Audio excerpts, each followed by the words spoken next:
Today's episode is brought to you by Fretboard Biology, the comprehensive online guitar course put together by Joe Elliott. Now, Joe is not only a fantastic guitar player, he draws on his years of experience as the ex-head of guitar at the Guitar Institute of Technology and also at the McNally Smith Music College. Here's a few words from Joe about the course. If you're tired of wading through hundreds of random guitar videos and just want to become a better player, Fretboard Biology is your answer. Hit record again. Fretboard Biology is a self-paced, college-level program that'll give you the right instruction, in the right amounts, and in the right order. You'll learn the same information I taught to thousands of other guitar players over 30 years of teaching in top music colleges. If you want to make real progress with your guitar playing, then sign up for a free 7-day trial at fretboardbiology.com. Hi there, you are listening to the Guitar Speak podcast. My name is Matt Wakeling. This is the show that I produce in Sydney, Australia, where I speak to leading guitarists and guitar figures from all around the world. And of course, we also have the iconic album series, and that's where I'm joined by my friends who are here right now, Gabor Jasika. Hello, Matt. And Rob Rhodes. Hello, Matt. And we talk about records that we love from our record collections. We talk about pop music. Especially when it's Gabor's turn, but it's not this week, but it will be next week. But tonight, Rob, we've got one of your records that you've chosen. It's the Dave Matthews Band album, Every Day. Kick us off, man. Yeah, it's always a struggle to choose what the next record, and I've just got a list that's endless, and then you hear something and you go, oh, I'm going to do that one. I'm going to push that to the top of the list, and then you hear something else. But for me, this one kind of was, I wanted to pick something a bit weird and maybe something that people wouldn't expect me to choose, and also something that maybe people haven't heard, because in Australia, he's not that big. No, he's an enigma, Dave Matthews. And anyway, Every Day is their fourth studio album, and it was released on February 27, 2001. In the States, Every Day performed like very well commercially. So the album debuted at number one with over 730,000 copies sold during its first week. Yeah. Like any band that is around now, if you told them that they'd sell 700,000 copies of their album in its lifetime, they'd take it. Yeah. You know, especially now. But in its first week, so that just shows you how very different 2001 was. It stayed at number one for 2 weeks, and after 25 weeks of sales, it had sold over 2.5 million copies. Oh, now, for a band that's not all that big outside of the States, that's and to date it's sold nearly more than 3 million copies. So, the majority of that is in the States.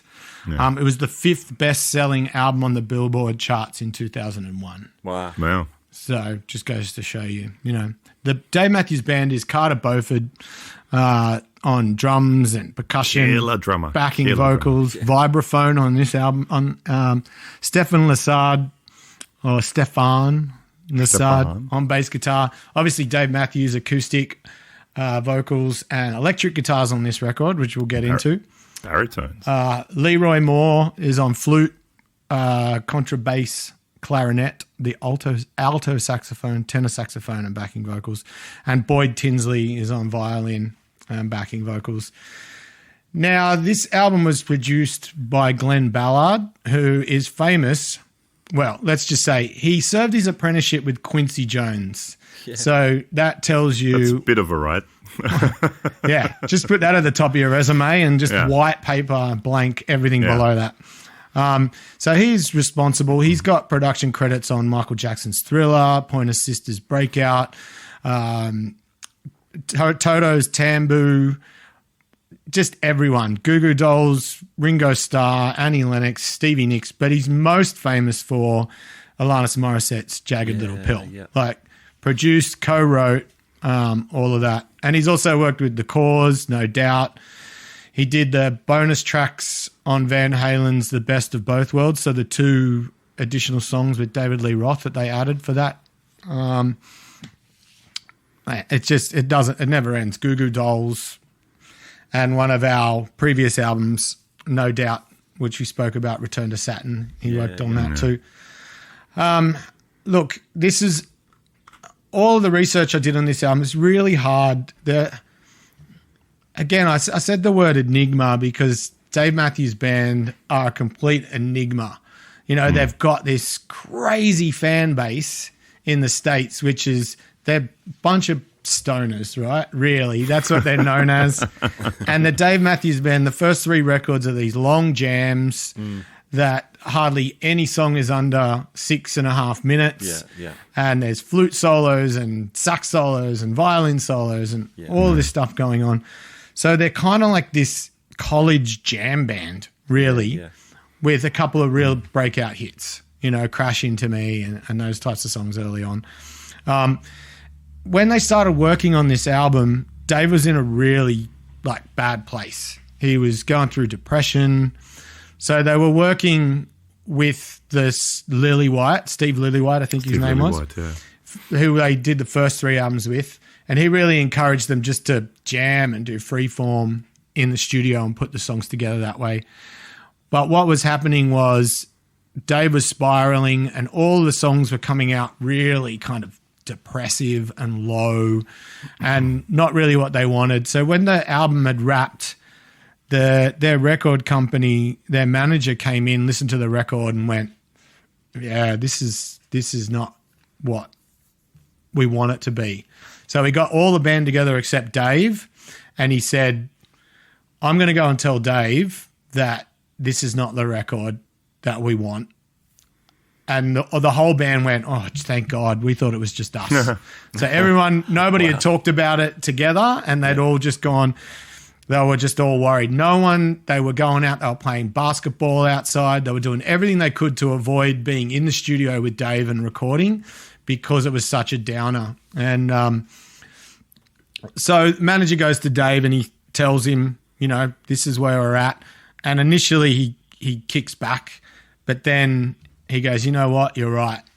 You know, this is not a fun place to be. These aren't fun songs. And they just come up with an idea that Dave's going to go out to LA and work with Glenn Ballard. And the result is this album, which is a huge departure for the Dave Matthews Band. There's barely a song over 4 minutes. They're tight pop songs. You know, there's no elongated solos and jammy bits. It's just a really well-produced, well-written pop record. And this is my Dave Matthews record. This got me into Dave Matthews and subsequent records after this. Seeing as though you spoke up, Gabor, I'll go to you first. What are your memories and feelings about this record? So that was the album that got me into the band as well. I just wanted to double check just with that because those sessions they were known as the Steve Lillywhite sessions. Yeah. And I believe they then came out as the follow-up album, which is Busted Stuff, that was remade, which I love that album, actually. Busted Stuff is probably my favorite Dave Matthews Band album. Yeah, that's what happened, because originally with Napster at the time, the Lillywhite sessions got leaked. Exactly. And the fans kind of went in an uproar and go, this is way better. Like some of the crazy fans, they went, this is way better than, this is the album we should have got. Why did we get Every Day? We want these songs. So they did a circulation around and they reworked them. They re-recorded them, reworked some of the songs, and it's not as dark anymore. No, and they all those songs basically got re-released on Busted Stuff. Yeah. Well, yeah. Anyway, so back to this. Yeah, so that's the album I got into. So I got into this album, I think around about the time when it came out. And I have to thank my old drummer, Luke Williams, who, or Licker as he's known as well. He now plays in a band called Dead Letter Circus. Oh, cool. And we, around that time, we were in a cover kind of corporate sort of cover band, and we did a lot of traveling around, kind of like what you're doing now, Rob. But we kind of went to, up north to like the Whitsundays, Hamilton Island, places like that, and even out west to like Longreach and places like that. We did lots of driving. And Luke and I don't remember exactly why, but Luke and I used to share the drive. So we used to be in one car and the other two guys were in the other car usually, right?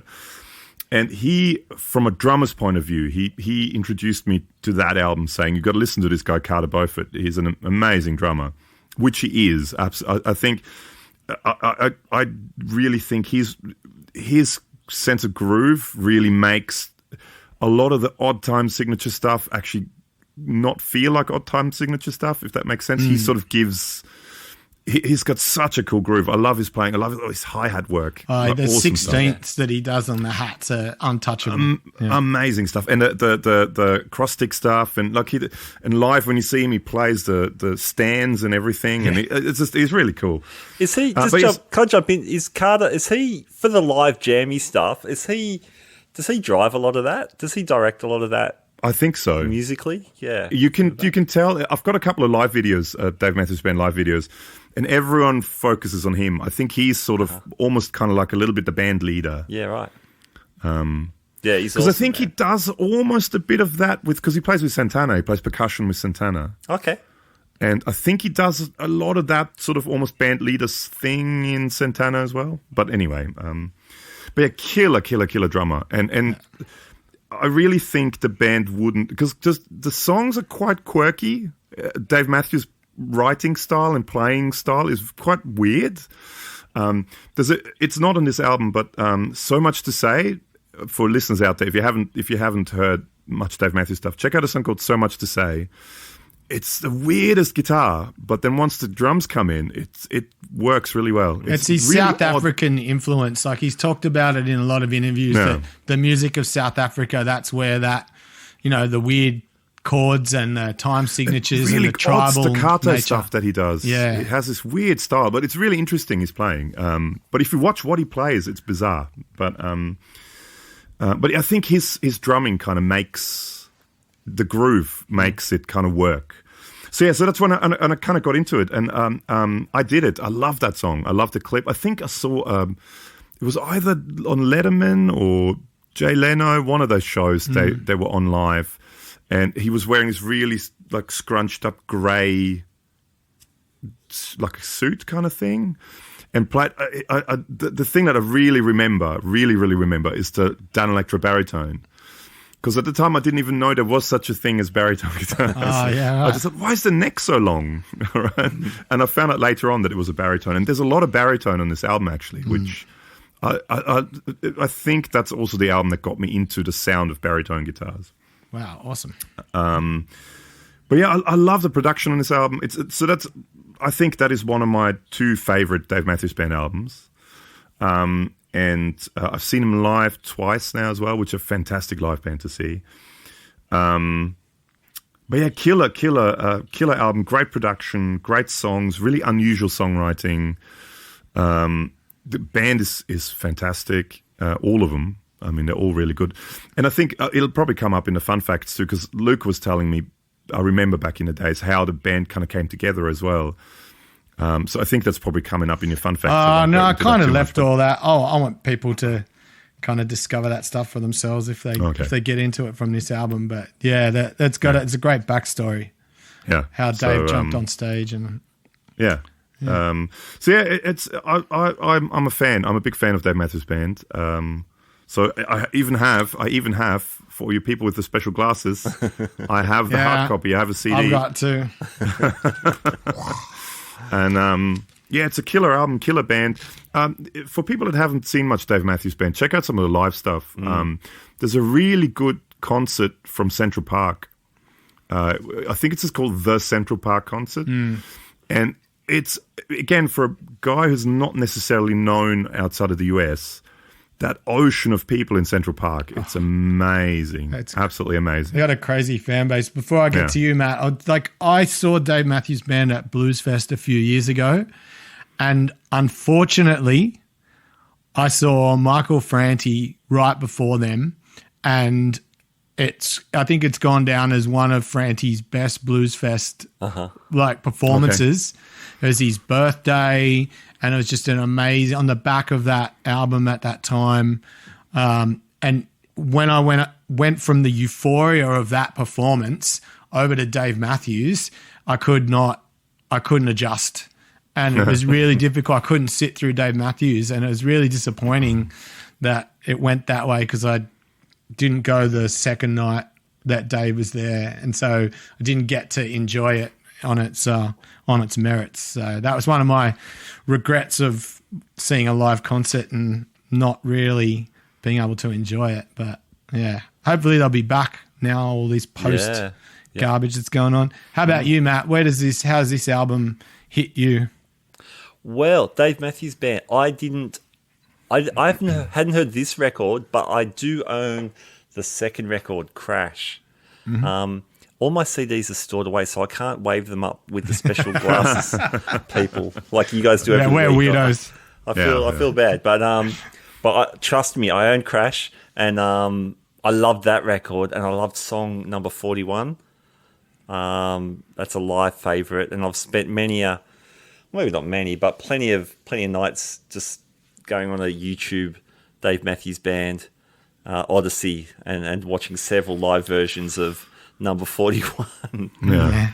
I love that's one of those songs I can never get bored of. So I love this record. I got a question for Rob, or maybe you'll talk about it at some stage. But to me, Dave Matthews, I think of the guy playing acoustic really high, playing the impossible chords and singing at the same time, and playing these crazy parts. But this record, there's a lot more electric guitar, and I'm wondering, is this the Dylan at Fairport album for the electric record for DMB fans? Because actually, you know what? When you talk about jam bands, all the fans of jam bands are crazy. So Fish, Grateful Dead, all that sort of stuff, Grateful Dead. I think he went back to pretty much playing only acoustic after this album as well. That was a one-off kind of thing that he did, and it was mostly baritone on this album too. Yeah, and it was a transition. Because he brings Tim Reynolds in to the band live, like for the Gru Grux King album, when all those songs need to be played, in the set, because that's quite an electric record too. So yeah, I was looking that up just because I had that similar thought. It was like, Dave Matthews Band's got this huge following, selling millions of records. And they go and do an electric record with Glenn Ballard, and I thought, what's the only kickback I could find, because they sort of said that critically and fans love this album, which is, why it sold, but also the mainstream suddenly heard of Dave Matthews too. And it didn't seem that there was that kickback until people found those Lily White Sessions songs. That seemed to be the only time where they went, what? We got that record instead of this one? We wanted that one. And that was sort of, I think it had to happen for Dave to grow from that kind of university campus jam band and sort of get out there more. And that has had an effect on him as far as his philanthropic endeavors go and all that. It's afforded them to set up so many little charities and help so many people. So, but I interrupted you there with those little. Oh no, that's really cool. That's cool. Yeah, and before the show, I know you and I shot you a quick email. Yeah, about that question. That. Yeah, so I think that's super interesting. And obviously you know more. Hey, another question: is it true? I read a stat today. It said Dave Matthews Band, they've done 9 studio albums. Pretty good, pretty solid, great effort. And something like 85, I'm not even making that up, 85 live albums. Probably, yeah. Yeah, you go on Spotify and just try to scroll to their first record. Yeah, they're like start on Tuesday, finish on Wednesday. Well, I think they were doing the thing kind of like Pearl Jam did for a little while, where they recorded every album and you could buy every every concert. Yeah, the concert you went to, you could buy it. I think they did that for quite a while. And they were one of the first. Yeah, and they were one of the first bands to allow recording at their shows. Yeah. So they encouraged their fans to bring audio recording devices, and then they could just do whatever you want. And then with the advent of Napster and all the torrents and stuff, they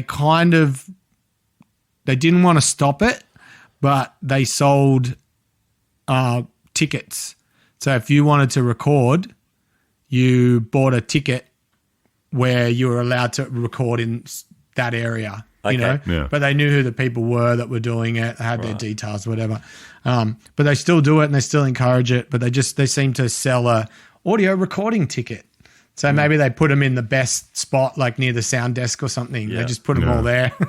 I wonder if these guys like are bringing like an XY mic set up and they're like something a bit more elaborate than their phone because they've paid for the extra A money. Zoom. Yeah. Yeah. Well, that's cool. So, favorite songs then, Matt, for you? I liked heaps of the songs. I Did It, the opening riffs on I Did It, and Dreams of Our Father. They both had really cool, really propulsive riffs, which I loved. I loved the singing in Dreams of Our Father too, that real rapid fire kind of delivery that Matthews does sometimes. Space Between it's a nice juxtaposition because the chorus is super sweet. It's almost too sweet for me, but then the verse is nice and dark, and it's a nice mix. Was that tune used for a film soundtrack or anything? There sounded was. really I did have that up, but I didn't end up putting it in my notes. But that was used, and Every Day was used as well. Okay. But I can pull that up, and we will see. Well, while you're doing that, I'll name a couple cool. more. So Right, because the horns, the super low horns were in there. I loved that, man. That was cool. And Angel, which shares a name with a Jimi Hendrix song, but is not the Jimi Hendrix song, but has Jimi Hendrix-esque chord playing in it. I like that. So they used it as a teaser for Black Hawk Down. Ah, okay. The Space Between. Okay. The Space Between, yeah. Well, that seems to be that one. Okay. And then, Every Day was used in something too. That's it a doesn't. neat tune too, yes. Yeah, man. No, those are solid picks. I reckon Anything- the whole album though is Yeah. great. It's great. It's a very cohesive record, and Yeah, you can't wipe the smile off my face talking about this record. How about you, Gabor? What are some picks for you? I love I Did It. Space Between is a cool track. What You Are, I really like that. That's a slight Middle Eastern-y kind of vibe in there. Angel, the strings and the piano in the chorus. The chorus is great. It sort of has this kind of quite a dark sort of vibe to it, the chorus, and I always like that. It sort of goes, I don't know, it goes kind of sort of a bit to an uncomfortable place almost, but I like that. Where are we? Full to Think. The great drum groove in that is so good. And then it goes into this kind of, is it sort of 9/8 kind of bit, but then again, the drums are so, you're not quite sure because it keeps it almost like it doesn't go into a different time signature. Sleep to Dream Her, 6/8 again. I love all the odd time signatures, but how he kind of, the drums make it not feel that odd. Mother Father, it's a cool song. It's funny. I kind of always, I don't think I ever really looked at the liner notes. And I kind of thought, that sounds like such a Santana song, or like Santana would be on it. And then you look at it and you go, it is actually Santana playing on it. And there's a funny story. I didn't include this in the fun facts, but because Dave obviously went and recorded all this stuff with Glenn Ballard, and the songs were basically done. And when he played the songs to the band, they kind of all looked at him, and Carter Beauford was one and said, "Who's playing guitar, man? Is that Santana?" And Dave Matthews went, "No, it's me."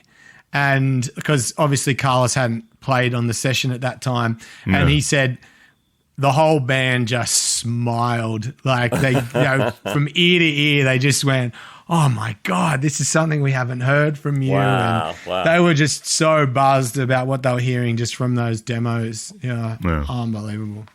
Ballard's known for doing pretty full-on demos, hey? Yeah. Yeah. So while I think of it, this was a very different album and a recording experience for the whole band because, as I mentioned, the demos were basically done. Yeah. And then the band was was brought in to play their parts much like a session. Yeah. And it was something they were never really exposed to. And at the time, they didn't enjoy it. They didn't want to do things that way because Steve Lillywhite in the past had just let them jam together and they put the songs together that way.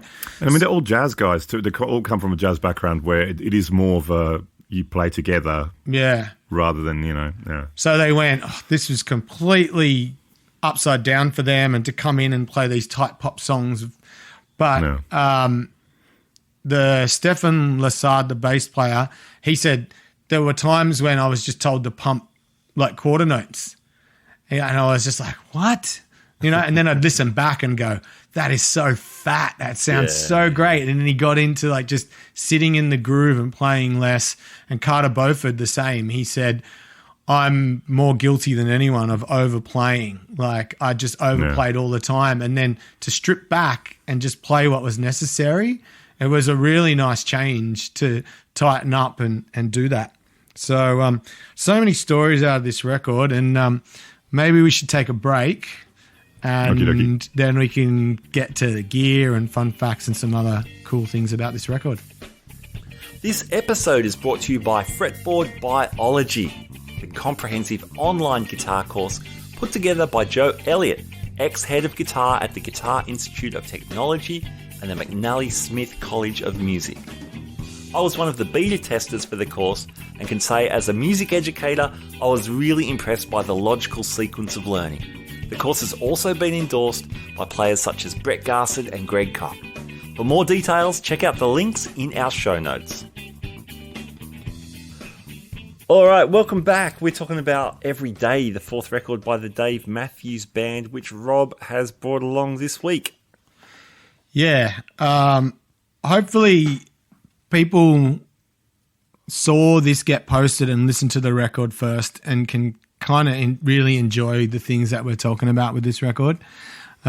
If not, press pause now and go and listen to this record. Yeah. I will give you a money back guarantee that you'll enjoy it. This podcast is free, right? I'm starting the new Rob Rhodes Bitcoin, and you can get in on the ground floor. Is that fungible or non-fungible? It's funnable. Oh, nice. That's the best kind. Non-refundable. Non-refundable. All right, so this is going to be really quick for me. My favorite songs are every song. Yeah. I tried to single something out and I couldn't. I just, from start to finish, this is light, shade, happy, it's just everything. And I love every song on it for a very different reason. There's times when I start the album at the second track, when the world ends. I hear early Dave Matthews, but not so much. There's a little bit of that in there, but I hear Sting, I hear the Police.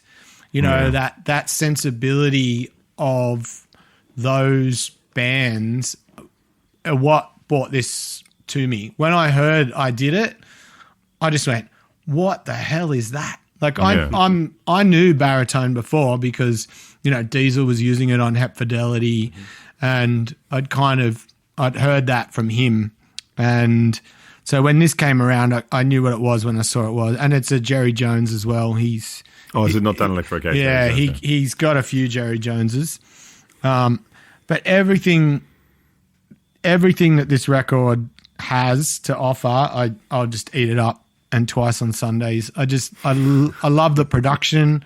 I love the songwriting. I love that it's not this type of music. Like you could accuse them of being sort of above, like in that jazz way that you were saying, that it's not for everybody. But this album is accessible to everybody who, absolutely, wants to sing along, but wants to get more than a throwaway pop song out of the music. And it's got depth. It's just, there's everything about it, and it's heartbreaking at times. Lyrically, there's some things in there that just I resonate with straight away.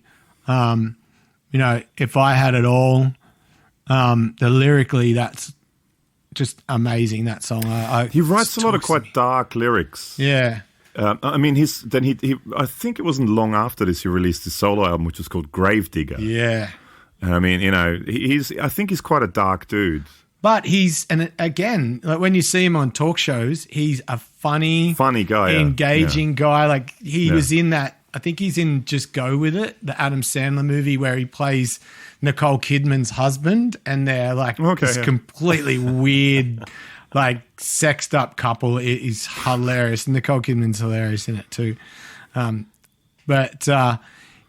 I've seen interviews on Leno and Letterman, and he is a funny guy. Like he's, he seems like a beautiful human being, and that comes out in the music. To pick out songs for me, it's impossible. I can't do it. Listen to the whole record, folks. It is start to finish. It's a great album, yeah. And it never goes. It goes over there and it goes over here, but there's this solid line that runs through the whole record, and that's probably a lot to do with the production and the mastering. I think it was mastered. It was mastered by a monster as well. Like, was it Bob Clearwater or one of those guys? Liner notes. Hang on, who's going to find him first? It's hard to read in dark. I know, it's all kind of silverish. Silver on silver. Yeah. So it was recorded at Conway Studios, Hollywood, and mastered by Bob Ludwig. So there you go. Bob Ludwig is it was also mixed by Chris Lord Alge. Is that how you say his last name? Chris Lord Alge, yeah. It's another big name. Yeah. So you can see like the caliber of team that worked on this record.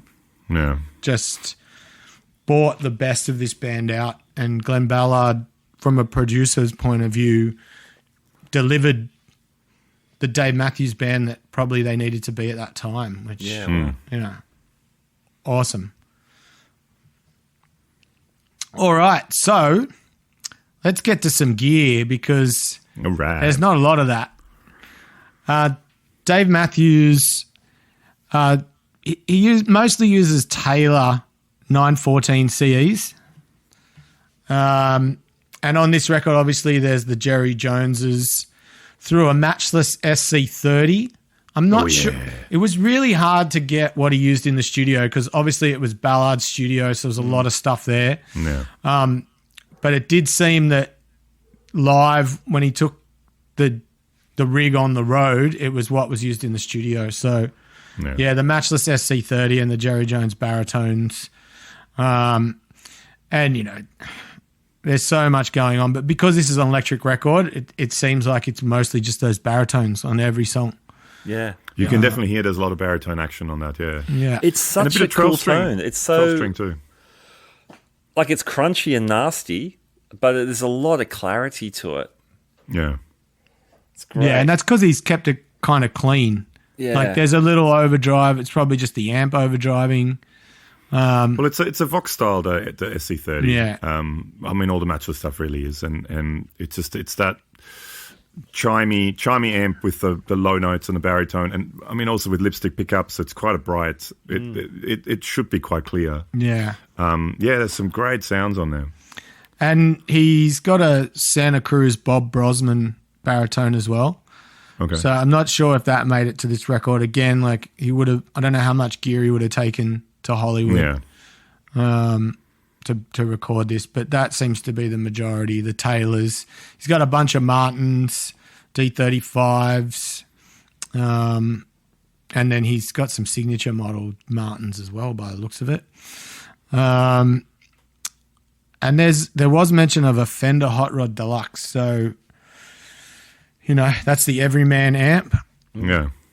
And then a Gibson Chet Atkins SST solid body acoustic guitar, but that hasn't been used. It says it hasn't been used since 2000. So, but Lakewoods. And then there's a rig rundown, which was a later tour. And he's basically just using the SC30 with a micro amp and a MXR CAE line boost, a couple of DD3 delays or DD6s, and that's all he's using. There's a splitter and a wireless unit, but there's not much really going on in there. Did any particular things other than what we've already discussed stand out for you guys? No.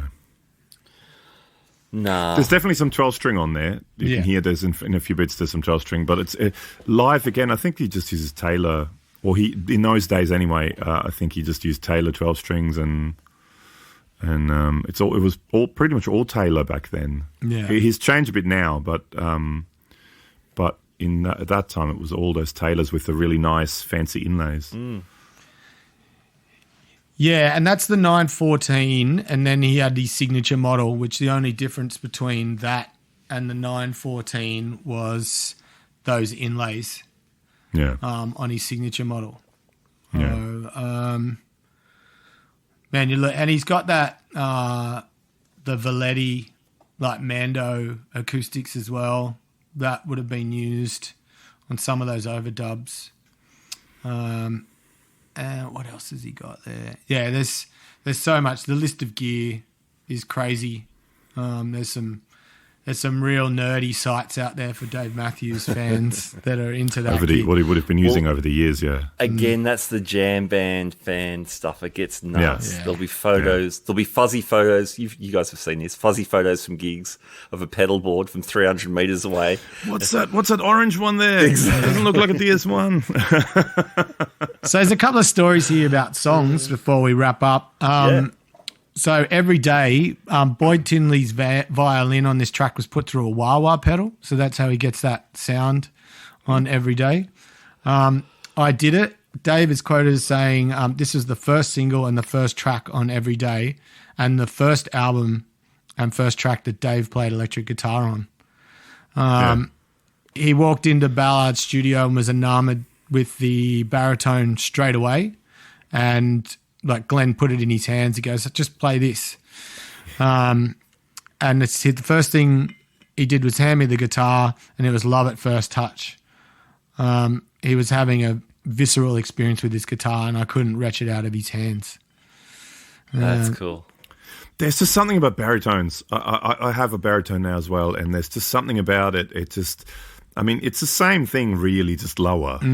But there's just something about it. It just has I don't know. I just love playing, and a lot of my normal guitars now are tuned down to like C standard and stuff like that as well, just because it just has something, those lower frequencies. It does. I had a Dano one a few years ago when I first moved up here, actually. So what's that, 6 years ago? But again, when a guitar sits idle and I don't use it live, it just sits there, gathers dust, and then I sell it. But there's all those, it's a creative instrument. Yeah, like you start to simple chords sound different and more, inspired, which is really cool. So The Space Between, it was their first top 40 hit for the Dave Matthews Band, and their only song to chart in the UK, where it reached number 35. Oh, wow. So that's some little cool things about the songs. Now, fun facts.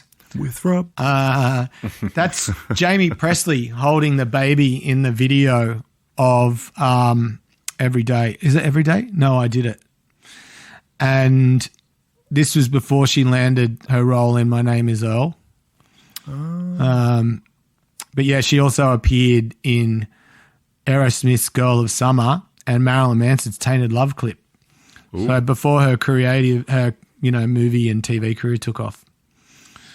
So by the end of the first day together, Ballard and Matthews had written and recorded an entire song, and that was Every Day.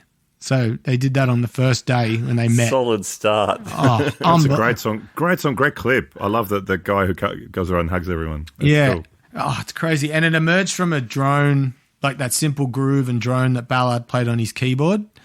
And it was blended with a guitar figure from an old Matthews Band song called 36. So he'd had that idea. They'd been playing that live for a while. We mentioned that Dave Matthews was born in Johannesburg, South Africa in 1967. So during his early years, he moved around the world, including stints in London and New York City. He was raised as a Quaker and pacifist. So that's something that's been very interesting watching Finding Your Roots, which is a series kind of like an ancestry series. It's great. But he left South Africa for good in 1985 when he was facing possible military conscription. So he had to serve back then. Here's some funny road stories. So in August 2004, Stefan Wall was the Dave Matthews Band bus driver. He was charged with dumping 800 pounds of sewage onto a sightseeing cruise on the Chicago River. Oh, wow. Yeah, so Wall was driving the empty tour bus when he decided to empty the septic tank while crossing the bridge. The sewage was dumped onto people aboard the Little Lady tour boat below, resulting in the city filing a lawsuit against the band and Wall. You do cruise ships, you do river cruises and stuff. I always look up when we go onto bridges now. So they were charged with violating water pollution and public nuisance laws to the amount of $70,000 in damages. Oh, wow. And the group suspended Wall, who served 18 months probation and had to serve 150 hours of community service and pay a $10,000 fine. The band also gave $50,000 to Chicago Park District and to the Friends of the Chicago River so they could clean up and keep a whole bunch of things, moving. Number two's out of there.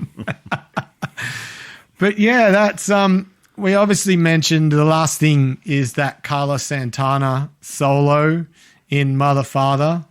I am a Carlos fan up to sort of Inner Secrets? I was always going to say Inner Visions, but that's Stevie Wonder. That's Stevie. So when Neil Schon had joined the band and they did Well All Right, and that was sort of when I checked out with Santana, especially that record, Supernatural. Oh. Yeah, with Rob Thomas and that, yeah. That's like...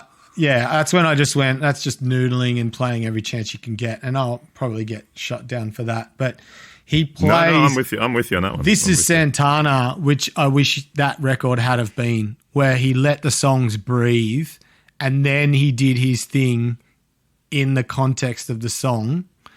And that's his legacy. Like that solo to me is everything that is Carlos Santana to me. Those early records... There's the feel, the fire, everything, and he's got the chord progression to play over. Yeah. He's not just an add-on to a pop song, which I kind of feel that those two records, Supernatural and Supernatural 2, I don't know what the second one, but yeah. More Supernatural. Words is hard. But yeah, it's that to me is... That's the best thing Santana's probably done since then. Yeah. And he sits more evenly in a mix as well. That's why I never kind of thought that it was Santana. I thought it must have been someone else. Because in everything else, he's so much louder than everything. Well, but he kind of sits in a mix in that song? Yeah, here's my theory on that, because I agree with you guys on the Supernatural records and all that kind of stuff too. Actually, I quite like some of the songs on those records, but I just wish... I'll edit this out. I just wish Santana wasn't playing on those songs on his own record. Don't edit it out. Leave it in. Okay. My theory is he probably just blazed over every song on the record, and they just edited it down and then turned it down within that scope. But it is funny that he ends up on the album that they thought he'd played on when the rest of the band arrived. Yeah, that's cool. In LA. I wonder if that made him think, man, maybe we should ask Carlos Santana to play. Yeah, I reckon it did. But I think that kind of wraps up this record. And, I really loved, because I've taken a couple of years away from this record, and driving to a gig a couple of weeks ago, I chucked it on again just because I was in that mood, and it just solidified to me that would be my choice for the next iconic record. And I hope you guys enjoyed revisiting it and people listening enjoy it too. I did. I hadn't listened to it for such a long time, and then when you said we should do it, I put it on driving to gigs. I mean, the usual time when I listen to music. Yeah. And it's such a cool album. And since then, I've listened to Busted Stuff and a bunch of the other albums too, which are great albums. Yeah, it's definitely fun revisiting stuff that you love. Yeah. It's really cool. And if you still love it, it's even a bonus. Now I'm going to track it down on vinyl. Nice. Ooh, fancy. Well, fellas, thank you so much. When you're not digging out your old DMB records, where can we find you, Rob? Oh, mate, you'll find me on the M1 mostly between the Northern Rivers and the Sunshine Coast. Yeah. But if you want to keep up with everything, just my website's a great place to find everything. It's got links to all of my projects and my originals. So that's just Road Trip Ent. So just like my name, roadtripent.com. Nice. Very cool. And Gabor? Well, if you really want to hear more of me and even see more of me, if you're that foolish, go to YouTube and type in the Super Fun Awesome Happy Time Pedal Show, all one word. Actually, no, the is separate, but Super Fun Awesome Happy Time Pedal Show, all one word. And then you will find us, myself and my friend Alex, and we do pedal reviews and guitar reviews and amp reviews and lots of hilarious banter. And a podcast too. Which I was on the last episode. Thank you very much. That's right. Give that a plug. I think we broke the name dropping record on that. When I was listening back, I'm like, man, how many names did we drop on that? You've got to drop names. It's the only way to go. So if you want to find out the hard truth of what Rob is really like, Hey, Rob was on my podcast too. I'm such a tart right now. But yeah, so that's where you can find me anyway. Very, very cool. Well, fellas, thank you so much. Another great episode. Rob, thanks for bringing this record along, man. Fantastic. My pleasure. Thanks, gents. All right, this has been the iconic album series on Guitar Speak podcast. Thank you so much for tuning in.